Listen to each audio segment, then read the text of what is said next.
Hello, everybody, and welcome back to another edition of the Edge of Adventure podcast. My name is Adam Asher. It's great to have you with us today for a very important and a very special broadcast as we travel to the war-torn nation of South Sudan. Now, today, it's a story of pain, compassion, and forgiveness. It's the story of those who are working tirelessly at an organization called Lift Up the Vulnerable. They do so many wonderful things for the people of this region in Africa. In particular, they work to prevent human trafficking and the abuse of the defenseless. So I hope you'll join me now as we get to know Audrey Moore, Peter Lamago, and Ezekiel Ayub. You will not want to miss their stories today on the Edge of Adventure podcast.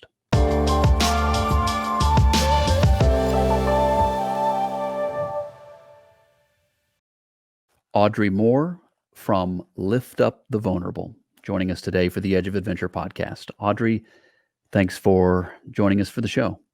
I'm so excited to have a conversation with you, Adam. Really looking forward to this. I've been looking forward to this one too. This one's going to be a very special broadcast and a very special interview and conversation. We're going to get to know Audrey. We're going to get to know Lift Up the Vulnerable. But we also have a very special surprise for you a little later on in the broadcast. So be sure you stay tuned for that. We're going to have some special guests joining us in just a few minutes. But first, I want to get to know Lift Up the Vulnerable. Audrey, give us the overview for someone perhaps who is not familiar with Lift Up the Vulnerable. Where do you work and who do you help? Yeah, so Lift Up the Vulnerable is a mission organization that is preventing human trafficking. And we specifically seek to prevent the trafficking and oppression of vulnerable children and women living in conflict zones where there's little to no help, little to no infrastructure for them to get necessary aid or assistance. And so our overall goal, our core mission and core belief is to empower vulnerable children and women to be change makers in their countries. And that brings us to conflict zones like Sudan and South Sudan, who are marked by decades of violence and extreme poverty. So we're specifically working in those countries because they have been identified as really high rates of human trafficking because of the conflict and because of the extreme poverty. So we're in the continent of Africa here. Help those of us get an image, get in our mind where these countries are. And to clarify, we're talking about two separate countries. One of them is Sudan, and the other one is South Sudan. So that's not the same country. Those are two distinct nations, right? That's correct. So when we started working there, when I started working in South Sudan, it was actually one nation. South Sudan, the Republic of South Sudan, is one of the newest nations in our world. It was formed in 2011, but before that, Sudan and South Sudan were one nation right under Egypt. Most people know where Egypt is. And so it's Egypt and then Sudan. And Sudan is one of the largest countries on the continent of Africa when it was one nation. And for scale, it's about when it was one nation, it was about three times the size of Texas. So a very, very large geographical region, lots of diversity, mostly in the Sahara Desert. But as you get further and further south, there's a lot of lush agriculture opportunity and lots of just opportunity for flourishing, except for the fact that there has been the longest running civil war on the continent of Africa between these two nations.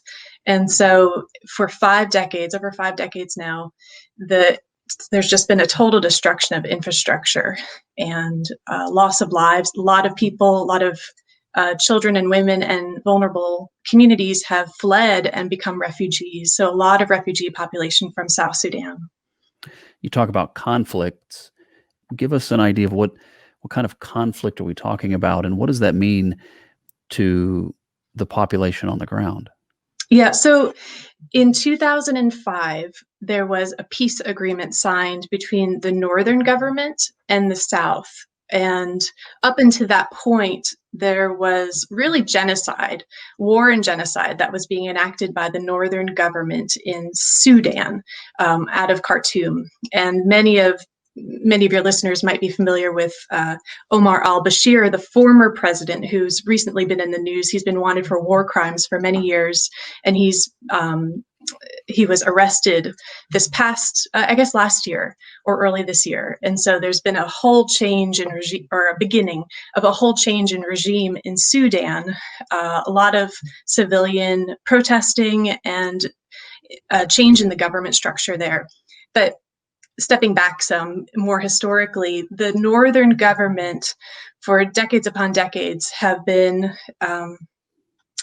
enacting war, and the South, the Sudan people, are indigenous, and they have been the ones to lead the way to combat these invaders, because the northern government has really, through colonization, raiding, and pillaging, and setting forth militia groups to take over all of Sudan. So it's been a conflict of this: who's in charge? The indigenous people who want their rights to their land versus invading regimes and colonization. And that's pretty much an oversimplification, but for a long, long process and complicated history. Right. And I think for so many of us around the world, that is not something that we can instinctively identify with. That's not our experience. But so many people around the world have lived under such conditions. And I understand that those are the kinds of things that create great vulnerability, right, for the population. And in particular, as I know you've mentioned before, for the women and children in particular.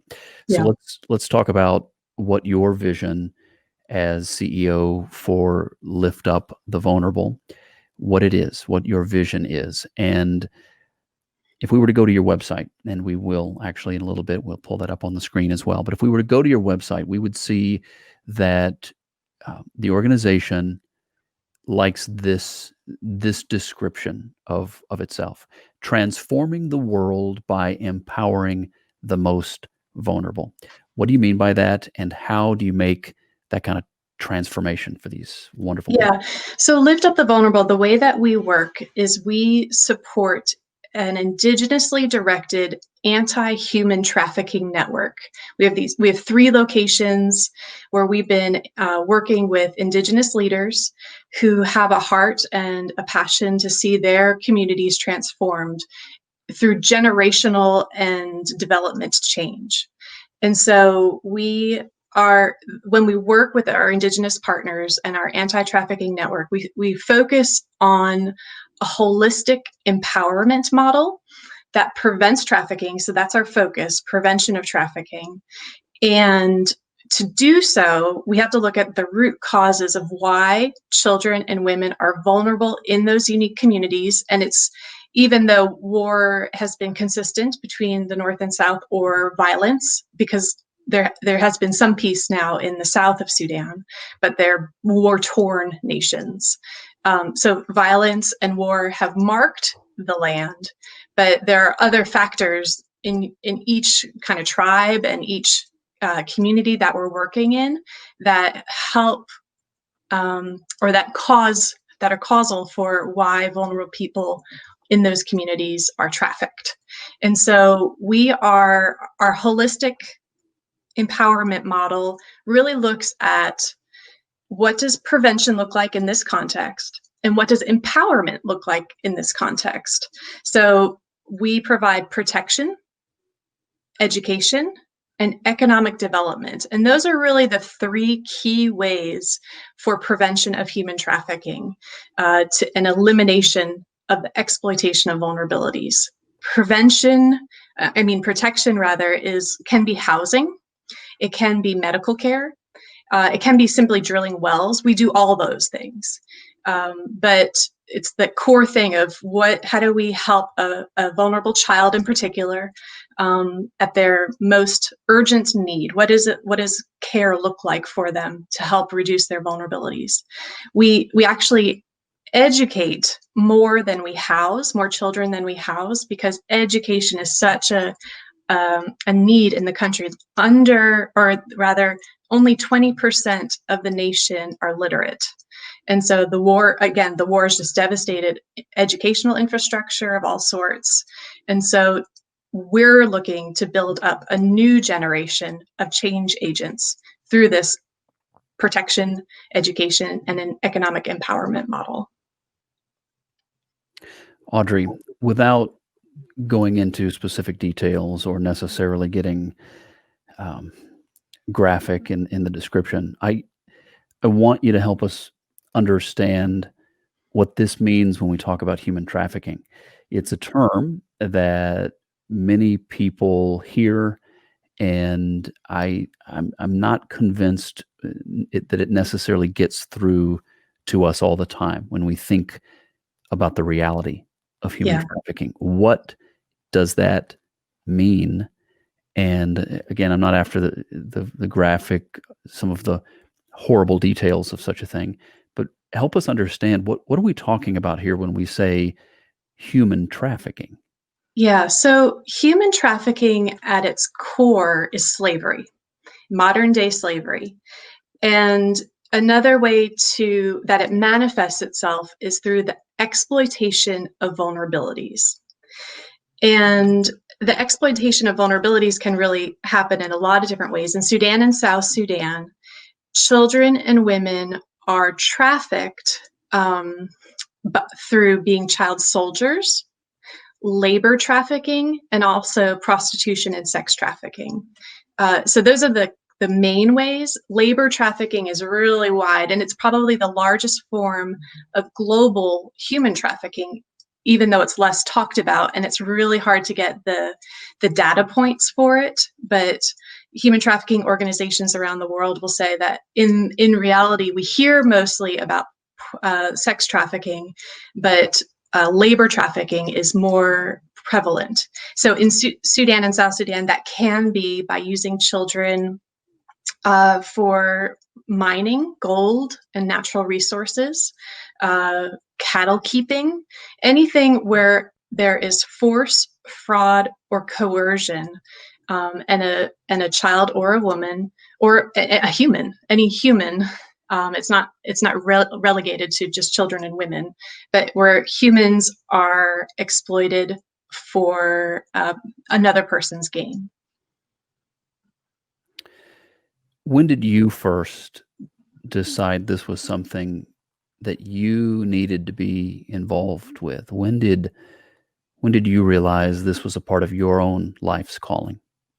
Yeah, I would say it's a journey that I would never have chosen, as most journeys go, right? That you stumble upon the things that you learn, and then you have to struggle and wrestle with, what do I do now? And when I graduated from university many, many moons ago, I went overseas as a missionary, and I lived in Belgium and was working with international students and refugees throughout Europe. But I was stationed in Belgium, and I had gotten involved with volunteering at a children's home.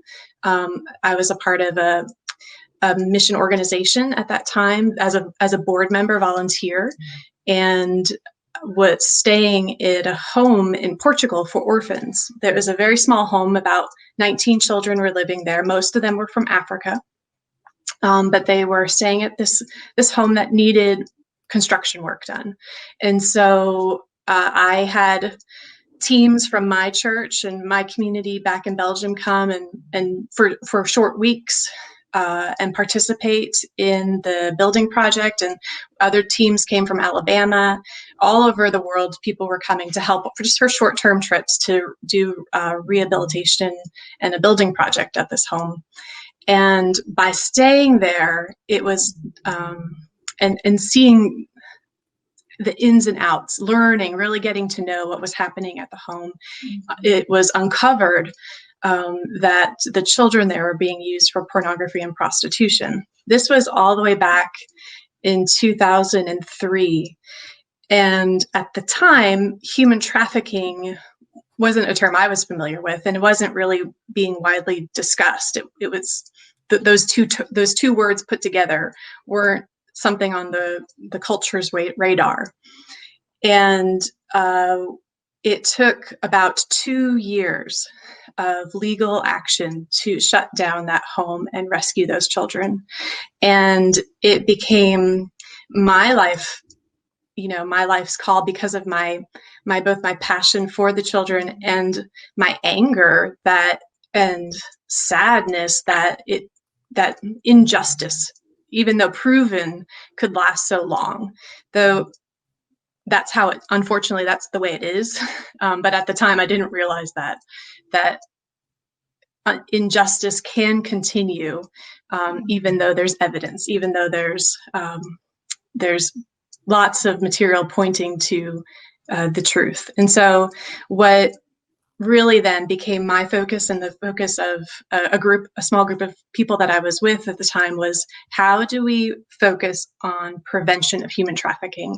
How do we stop trafficking before these children and anyone that is exploited, and the trauma that they have to experience of being exploited in that way? How do we get on the front end and stop it before it begins? And so it began a long kind of winding journey of exploring where in the world was human trafficking happening, and there weren't resources, there weren't groups there weren't opportunities for prevention to take place. And so eventually a ministry partner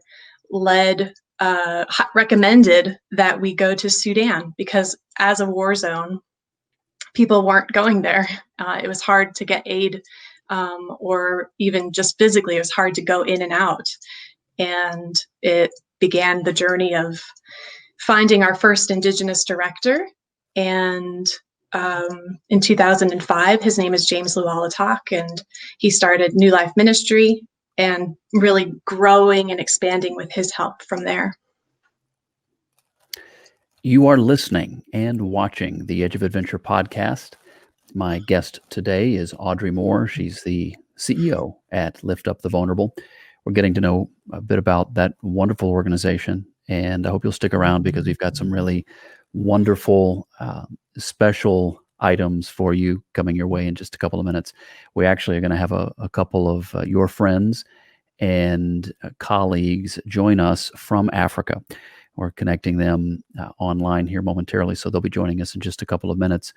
So we'll introduce them once we get them online. However, in the meantime, what I would love to hear from you is just give me a snapshot of your heart for the people of Sudan, South Sudan, that part of Africa, the people that you love so much. Tell me about them, and tell me about your love for them. Yeah. My very first trip to South Sudan was in 2006, and it was at the height of the Darfur genocide. And I was on a small team that went there, and I was going to lead art therapy and Bible lessons, and do just different activities, games, just something to engage with the students at New Life Ministry. There were under 200 children at the time, and they were learning under the trees. They didn't have proper schools yet, and we were growing slowly an infrastructure there. And when I went and I asked them to focus on courage, and what does courage mean to them? And they would draw pictures of, they could freeform. There was no guidance other than draw me what courage means to you. And I saw pictures of children, people with machine guns, and their family getting slaughtered. I saw pictures of huts where there was a little arrow and a picture of a boy inside, and the hut was on fire. And it transformed my world, I would say, because my world is of American safe privilege. And I wanted to do whatever I could to stand with, support, and encourage, and really mobilize, mobilize the world for the good of these children who had suffered so much, who didn't get to choose, where they were born, as none of us do. But what could my life do for them? And really, it became there's a message that I didn't come to transform their lives. Our lives are connected, and we're transforming one another. So we're about the redemption and reconciliation of one another's lives, and that's how our intersection continues to rub on me, grow me. I have so much to learn. I'm a novice, and they're the people, my colleagues. They're helping me learn about what true restoration and reconciliation in these war-torn nations looks like, what true empowerment looks like. And to me, that's a worthy calling, a worthy life lesson. What keeps you inspired, Audrey? I mean, this is obviously the kind of thing that means a great deal to you. And Yeah. you work hard at this. You could be doing a lot of other things with your time. What is it that inspires you to be a part of this remarkable effort in South Sudan and Sudan, helping these wonderful people there? Yeah, my colleagues inspire me.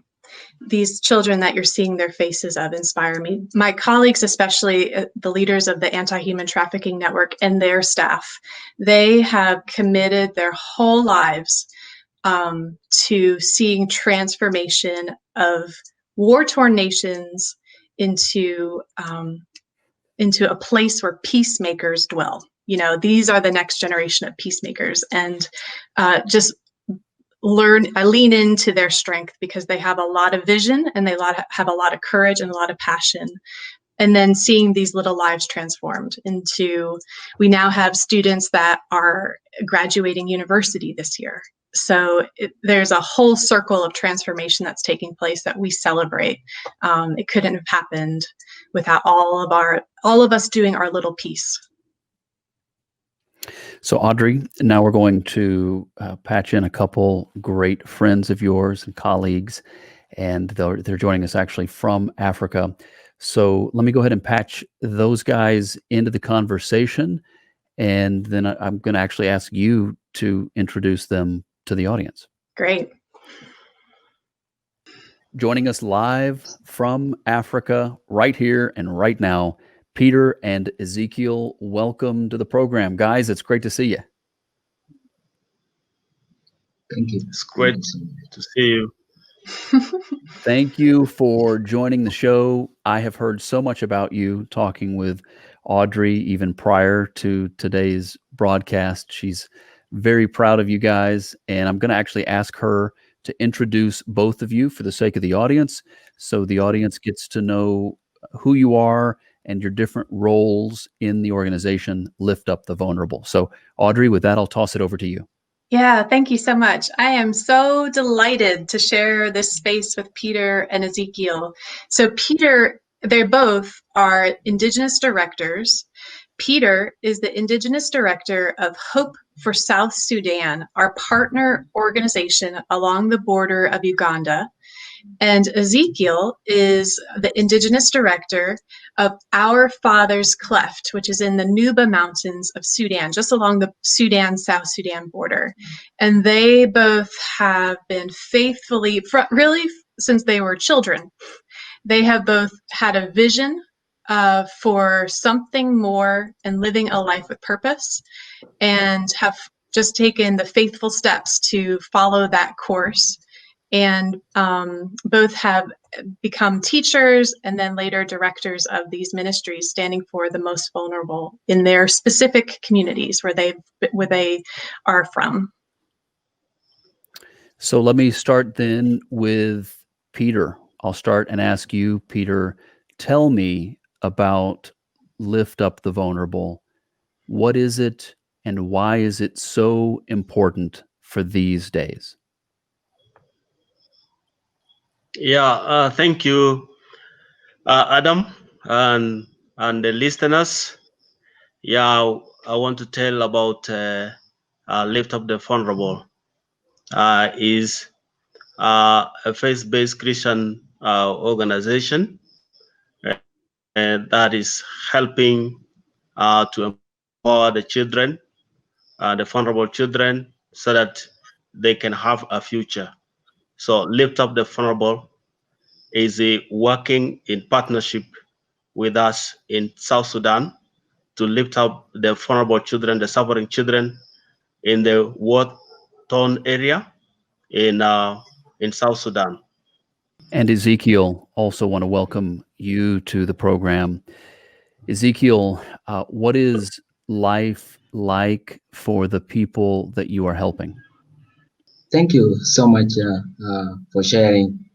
I mean, to have this opportunity to share about the people I lead at our Father's Cliff. People in Nuba Mountains or in Sudan, especially in Nuba Mountains, yeah, the life is not easy. The people went through hardship. They went through uh, uh, intensive oppression all this time. Um, it took them years, I mean decades, since the colonial rule left out and came in the regime, and that is still under oppression. So the life of the people is not easy. People are still suffering from hardship, from trafficking, and most of the children are vulnerable in the place due to the war that had happened, and that has not yet stopped until 2017 in Sudan, in Nuba Mountains specifically. Peter, I have heard that many of the people in this area have suffered and have been suffering due to bombardments, military activity, bombs being dropped, and that sort of thing. Describe that for the audience. What is that like, and what is the effect that that is having on the people there?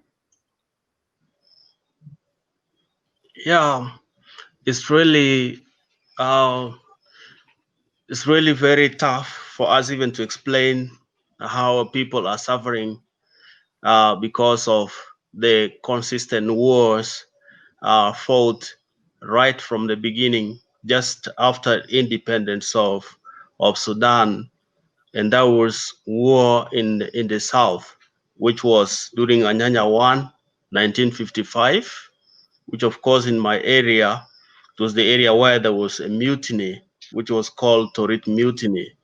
So people suffered a lot, and children do not have access to education. Children do not have life like other countries experience life, but we never had any good life, right? The time we were born in war, and we grew in war, and we learned in war, and we even fled the country to move to different locations to look for education. So people do not have the rights of life like other places in the world where there's tranquility, where there's peace.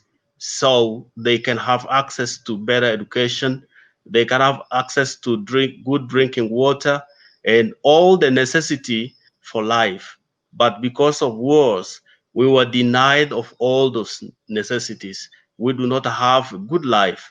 Even as we grow as adult, we do not grow in the right way. We grew with the problems. We grew with a lot of anxieties. We grew with a lot of trauma. So this is the extent, and this is just like a tip of an iceberg. So we have deep things in our hearts that we felt when we went through the wars. So I can't explain. If I have to explain all, so it will create a lot of emotion and make me reflect of how I suffered as a small boy in the wars. Ezekiel, this question for you, knowing that the division of Lift Up the Vulnerable that you work with is called or goes by the name Our Father's Cleft. Why does it have that name, and what's the significance of it? Thank you once again. Our Father's Cleft, in fact, is a division and lift up the vulnerable. And this name is given. It is a unique name, and it is figurative, but it's so effective in such a way. We gave it that name because they came to rescue us in a very terrible time when the bombs were on our hubs, when our houses were destroyed, when our children fled to refugee camps, when people in Nuba Mountains houses were destroyed, and the small children, parents died, others were taken away, and they did not know where to go. And then we established OFC, Our Father's Cleft in the place to cleft the children who are left, who are vulnerable, who don't have houses, who don't have food, yet lift up the vulnerable, could shelter them and could host them, could provide them with medicine, food, and in fact, it has protected them. It became like a hope for them, and they lift up the. Our Father's Cleft for them is a protection. Is acts like the heart of the Father, acts like a hope for the children of Nuba.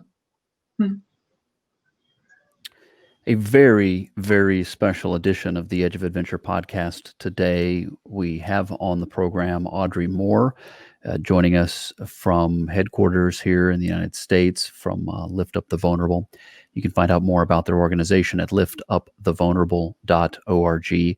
But also joining us today, live and in person, all the way from Africa right now, we have Peter and Ezekiel, both who are on the line with us. We're learning firsthand from their leadership what Lift Up the Vulnerable is about, what they do, why they do what they do, and the heart behind it all.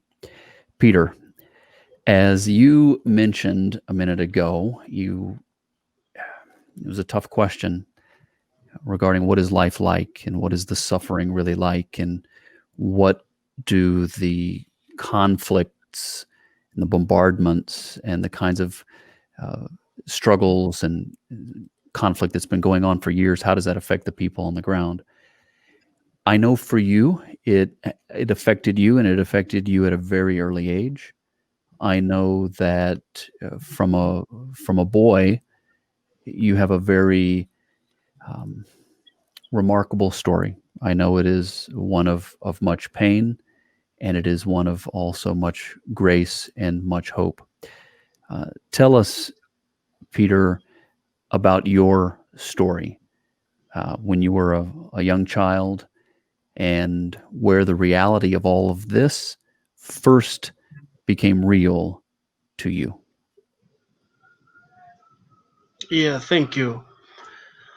As I said earlier on, that we were born in war and we grew in war, so we can have a story to tell of the experiences that we went through when war was going in South Sudan. I grew up in a very little village, and in that village, I didn't know that things could turn in the way that I was seeing when I was conscious about what was happening. So in 1986 to 87, that is when I became conscious to see that there was already something going on wrong in our village. So it was in 1987, in dawn at 4 o'clock, when the rebels came and attack a village, and that's when I started to hear the sounds of a gun. So for the rest of my life, when I was young, I didn't hear a sound of a gun. It was like beating of drums of different sizes, of different sounds. But when I asked the people, they told me that there's already conflict, there's war. So we had to flee the village and went to the caves. So we stayed in the caves for a whole day, having nothing to eat. We only survive on fruits from the forest. It was around July 1987. So from that time, I could know that life wasn't a good thing at all. So we had to go a distance far away from our village, and we had to go to the caves. We went with our family, and my mother and my father and my brothers. So went to the mountain. There was nothing to eat completely. And we could suffer as kids. Even I lost my brother when I was young in the war. So we had to just comfort ourselves, and we went eating the fruits, eating the tubers from the forest. So we continued with that kind of life, and my parents struggled to dig and get some food. So 1989, so that was time when I realized there could be a purpose in my life. So I had to look away of maybe getting a school. So I came down to where the rebels were, and I started joining school with the rest of the children. So I could even go without clothes. I was not having anything at all, so I could just go without shame. I went, but good enough. It was encouraging for me because I could pass examinations. Then I see that there's a purpose within me. So in 1990, I had to flee the country. I fled to Uganda. I worked for 3 days, and that is without food. We just drink water, and we had to go to Uganda. So that's when I was rescued by UNHCR, that is United Nations agency, and took us to the camp. And that's where I learned in the school. I started learning from there without my parents. So I had already left my parents in Sudan by then. So I was alone. So I had to study there with the very dire conditions. So, but I persevered until I finished my high school. So when I finished my high school, that is when I started recalling the suffering of people back home. So I returned home, and I started now volunteering to teach the little children because I know the importance of education. So, and that is when I started realizing that God had been working in my life to prepare me even through all the problems that are happening, but He saved my life, and until I was able to get a bit of education that I can come and impart it to the children who are left behind. So, and that is how life was in my early age. A remarkable story today on the Edge of Adventure podcast. Peter Lamago joining us again from Africa, and this is a very, very special edition. We actually have 3 guests today. We've been getting to know Audrey Moore.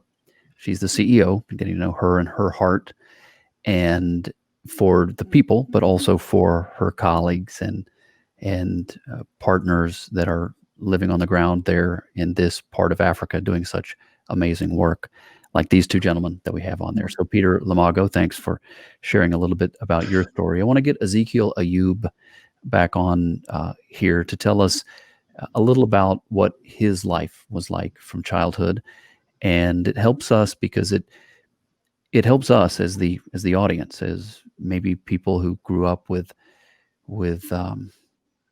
struggles that were nothing like this. We grew up with uh, so much that is so good, and we take so many things for granted as a result.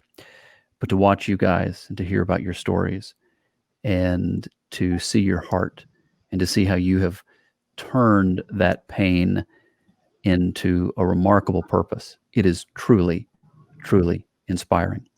So let me ask now here on the line from Lift Up the Vulnerable, let me ask Ezekiel Ayub to tell us about his childhood and the things that he learned from it. Thank you. Um, it's a pleasure to tell about my life or my childhood life. And I grew up, I was born in Upper Nile, but again, I came when I was small at the age of 2 months after I was born in Upper Nile. And I came back to Nuba Mountains together with my dad. And I I was that was in 1983. So as I grew up, then I reached 4 to 5 years old. This is when war broke out in Nuba Mountains in 1987, and it was clearly this civil war the first civil war in Sudan before the peace, before South Sudan separation.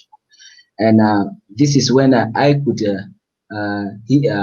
feel that there is conflict when I was young. And for the first time, uh, just to experience people coming, and in Nuba Mountains, my area was the first area that was actually being attacked by the North Sudan militia, who are recruited by the Khartoum government to come and destroy people in Nuba Mountains due to the conflict of due to the issues of Islamization and Arabization. So I came in Nuba Mountains as a child and I could face that situation. And my area was the first area being attacked, and our children, young children, I mean, young women, and everyone in that village, whoever is caught is being taken by the militia who come to destroy the houses, burn everything. And of course, our houses are built, are thatched by grass. And when they come, they burn everything. They leave us without any shelter. And we were young. And when they come to attack us, we ran to the caves because that was the only hiding. And that is where we take the refuge only, and that's where we get the protection. And I remember in 1987, they attacked our village, and they could burn everything. And it was during the harvest time when we gather the grain and everything. They raided everything. They burned all the things, all our food, and they left us with nothing. We only ran to the hiding, and that is where we could escape. And no food, nothing. You could stay there for 2 days in the cave. But the good enough also at times our elder sisters and our mothers could help us with some few things. There was like no preserved food, but they get like flour, and the flour is the main thing. If they get it into the cave, so that whenever the militias disappear, this is when you begin to get to make your at least some food for yourself. But many or some of our children whom we stayed together in the caves could die because we were too weak to eat the flour and no water, nothing. And some of the younger children who are with us could die. They could get choked. And yeah, it was not easy. And even in one of these situations of running to the caves, and in 1987, I could witness my own relative being shot and and then thrown in the fire of the house that they lived. It was thrown, and that thing actually caused something in my heart, and my heart, I was really, I felt tense. I could not hold myself, although I was young, but I could see it is unworthy. It is not human, and I grew up with that thing. I grew up with bitterness. I could see whoever I see from the north side, I could see an enemy. I feel like not being together. And after the war became so intensive, I had to, many people are displaced from their locations, or even us, we were displaced. So we had to go to the Eastern Sudan when I was uh, uh, 5 to 6 years old, and that's where I could get my learning and education in Eastern Sudan. Because during that war, is either you get to the Uganda or Kenya, or you go to the north, and we are very close to the north side, and this is why we could go to the northern side, and that's why I had my education. And to make matter worse, I had to be together with the same fellows and the same friends who could come and attack us, and that thing also could create that bitterness in my heart, and I could not handle it because of the situation I could see, and because of the passion that I have also for my fellow brothers whom they could not get ways to flee, to get way to get to the safety place, and after in the East Sudan, that is for Sudan. I had my education until I completed secondary school, and then after I completed secondary school, this is when also we were trained as soldiers. Small, I mean, we did national service, trained as a soldier, and you are trained to go for war and to fight your own brothers, the same people whom you were together in the caves, and then you come to finish them. And I was trained, but luckily enough, the peace, the ceasefire that happened 2001, and this is when uh, I came to Nuba. I came with a purpose of what I left behind, of the people whom I left in the cave, those who could not get the education for many years, those who could not get food, those who could not get uh, peace, never experienced anything, never experienced life like other children. I felt passion for them that I can come, even if I didn't complete the school, but I can come and lay foundation at least for them to learn something, to come out of the slavery, of the ignorance. And this is when I came to Nuba. And as I came to Nuba, I could get my way again after volunteering in Nuba Mountains. I got away to South Sudan again for teacher training. That's where I got my first certificate. And that is where I met my brother Bomago in that side for the first time there. Although it's in South Sudan, and I come from the central Nuba Mountains at the northern side. But this is where we met and we became so friends. And from there, I did my certificate with the passion to come back to Nuba Mountains, continue the life of education with the people. And especially, my heart was so much on the vulnerable, on the children who are trafficked, because some of these children during this war were taken to become to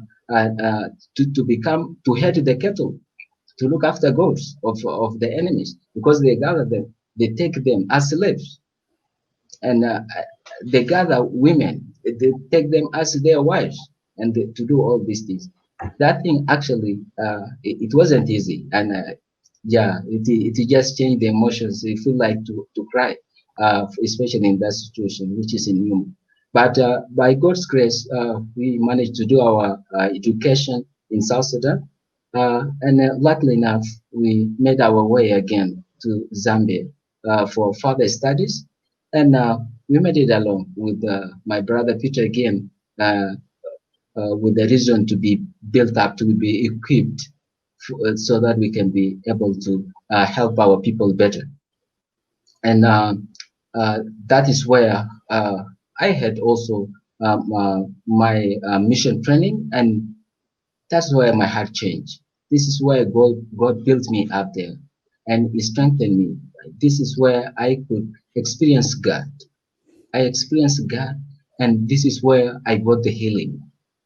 The bitterness that I have for my the people in the north, the people who have been oppressing us, my attitude changed, and the way I felt it, I believed many of these cave children could feel it, and they, and I just felt like, and I had that passion not only to give education, but rather give the knowledge from the head to the heart. We need this generation to change, not always war, not always trafficking, not always hatred, but we need this nation to change. That's why we did that. We call it our father's claim. After I finished, I came back to Nuba Mountains in order to establish that our father's cleft. Instead of the life of the cave, we rather make it the life that cleft by God, that is protected. We protect these children. We give them life. We make a generation that will transform the country rather than a generation that cause violence, cause trouble in this world. And that was my passion and my heart. And I'm so excited also, not only our father's club. Before I joined my brother Peter in at Hofa South Sudan, although we just worked in different areas. After I came back from Zambia, I had to join Upper Nile. That is where I was born. And this is the first place to do my mission training as well, in Upper Nile, before I joined the Torid. And I could feel passion. During that time, I feel like I'm in Nuba. I'm the only feeling pain. But as I came to Torid, I saw even more pain. Seeing people violent, killing each other and all. And what a beautiful to be among these people and just to help them, just to work with kids. And that's where I love so much. To get those kids, just to feel that love, to bring them out of that situation, to help them with knowledge, with sharing, with playing. And that's what the area where I love so much. And this is what we want to see. And this is the reason and my passion for me to work among my people and to help them as they grow and as they transform. Thank you. Adam, may I say something? You certainly may. You've been so patient listening to these fantastic stories. I love these guys. Yes, ma'am. They are the reason Lift Up the Vulnerable can exist. You know, that to participate in effective change making in lawless lands, you need the leaders that have the passion to see transformation. They have life experiences. They have been seared by pain. They've lived the life that these kids have lived, and therefore can be so much more effective in sharing hope, sharing love, sharing another way, because they're role models for the new generation that we're raising up together. They're the ones that everyone's looking to and saying, look at Peter, look at Ezekiel, look at James Luwalatak, who's our third leader. They're the ones that have turned pain into compassion. And they're the ones that are the effective change makers, because change has to happen from within. It can't be some outside ideas that come in to see change really take place. Change has to be through empowered Indigenous leaders who are utilizing their experiences, their expertise, and their resources to care for the vulnerable in these locations. So, I mean, I just listening to them again, Peter and Ezekiel's stories, just reminds me yet again of why this is so important and so effective, and the lives that they're participating in transforming, and just the generative nature of when you've been transformed by love, how that how that expands throughout you, and you can't hold it back. You have to share it and see transformation take place. I think that's an excellent point, Audrey, that the children and the families that they are helping right now, they're in Sudan and South Sudan. The families that they're helping, they clearly would have and do have a respect for these guys, knowing that they have lived through the kind of pain and turmoil and uncertainty that the families are currently going through. And there's something to be said for the pain and the rough things that we go through in our lives, because when those things happen, it does give us the ability to help others in a new and very tangible way. Now you think about these guys' stories, Peter and Ezekiel and all that they've lived through. Horrible stories, terrible things. And yet here they are. It's a story of redemption. Here they are all these years later, able to take their understanding of that kind of pain and uncertainty and frustration and bitterness, and then being able to help others and also not just get them to safety, which is absolutely important, but I think also a big part of their role is to help the people with things like bitterness. And Ezekiel was talking about this. I want to ask Peter real quick, and I want you, Peter, to consider that the people listening right now around the world, and I'm excited and very pleased to say that we have listeners and viewers from all around the world. And they've all had very different lives. They've all faced different challenges throughout their lives. But it's a part of the human experience to struggle with bitterness when things happen to you that maybe shouldn't have, and that maybe weren't fair, and there was pain inflicted on you, so on and so forth. What would you say to our brothers and sisters, Peter, around the world who might right now be struggling in their own lives with bitterness? Yeah, thank you. Really, I want to encourage whoever outside there that there are things that can happen in life. Of course, people can go through traumatic situations and bad experiences, but you have to get into a different perspective, because what I went through in life, it was very tough, yes, but also I know God is there. With all the struggles that I went through, God is there. And that's why I got comforted. I got encouraged, because I know my life was worse, was bad, but now it is okay, because I got fulfillment in the Word of God. And that's why I can deal with whatever bitterness, whatever things that went through my life. But if it was without God's word, I think I would be struggling up to now with a bitterness, because Christ is the answer for all the struggles that went through. And I can forgive the people that have inflicted the pain in my life, those who took their arms and fought my people and killed my people. I still have an obligation to forgive them, because if I don't forgive them, it is me who is going to suffer, and I will be incapacitated. I will not have the ability to continue with the purpose that is in my life. So I will be handicapped internally. So I want to be optimistic with my life, and I want to move forward and leave what had happened in my life as in the past. But I have to hope for the best for my future and the future of my country, the future of my communities, and the vulnerable children of my country.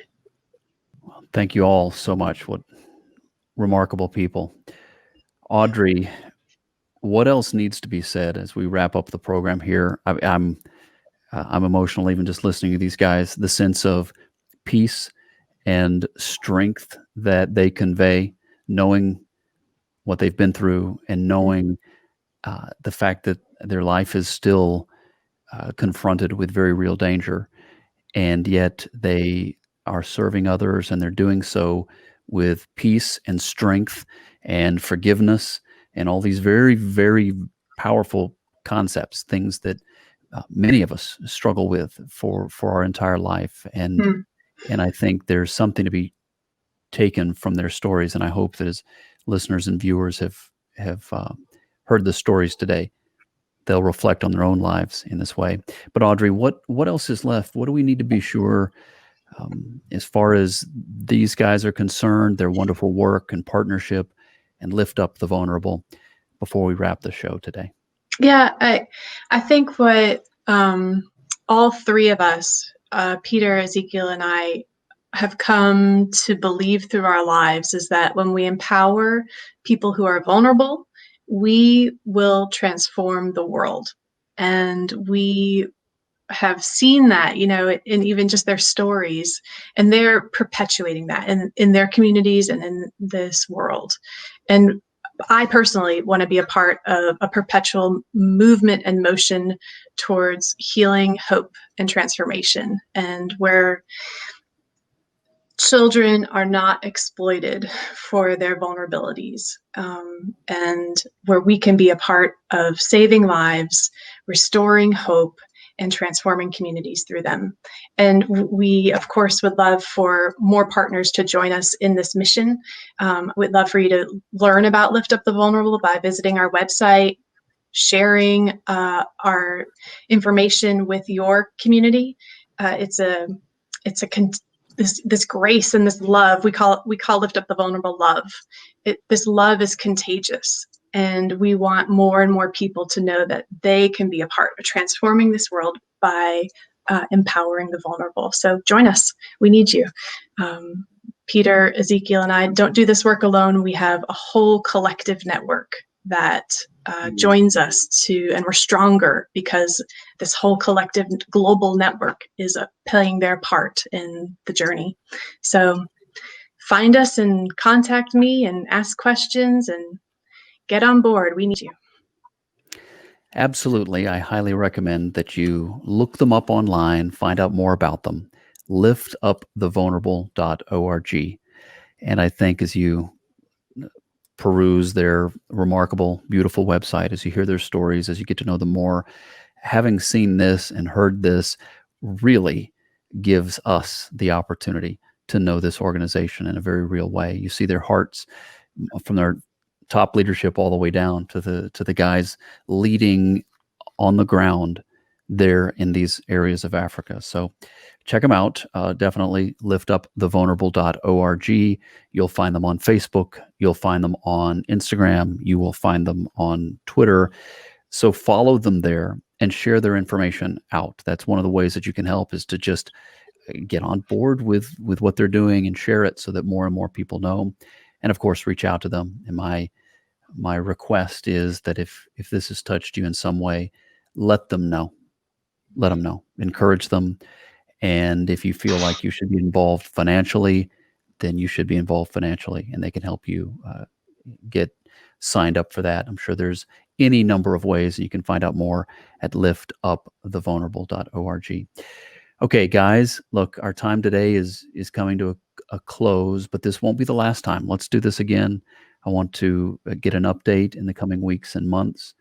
And I must just say that I already feel a very strong friendship with you guys and a sense of admiration for what you have done, what you are doing, what you've lived through. And I'm excited as well to see how this organization and your hard work will be blessed and multiplied in the future. Thank you all for joining the program. and be encouraged. What you're doing absolutely matters. Thank you so much, Adam. This has been fantastic, and so thankful for Peter and Ezekiel. Gentlemen, thanks for joining us. You're welcome. Thank you, Adam. I know it's Thank you. I know it's the middle of the night over there, so get some rest. And I'm sure tomorrow you've got lots to do. Thanks again, and we will talk to you both again soon. Thank you. Thank you all. Okay, thank you. Appreciate it. Okay. Thank you. And thank you all for joining us for another edition of the Edge of Adventure podcast.